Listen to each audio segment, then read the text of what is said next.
Saya belajar sesuatu daripada penyimpan emas saya, yang mana sebelum ni dia lebih prefer beli emas dekat bank, sebab harga lebih murah, sebab spread value yang lebih rendah. Tapi kenapa dia stop menabur dekat situ? Disebabkan nak keluarkan emas fizikal ni lebih rumit, dan nak jual semula tak semudah waktu nak beli. Jadi betul lah kata guru saya, kalau nak beli emas ni jangan tengok kepada satu dua ciri je.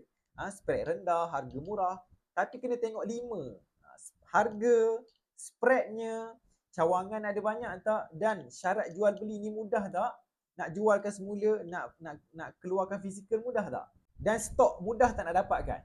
Walaupun sekecil-kecil emas yang kita nak pegang, mudah tak nak dapatkan stok. Jadi itulah sebab kenapa dia dah tak beli dekat sana. Dia konsisten menabur dekat public gold sebab dah mudah. Nak beli mudah, nak jual semula pun mudah, nak fizikal dekat emas yang sekecil-kecil 1 gram yang macam ni, yang untuk kad-kad macam ni pun sangat-sangat mudah.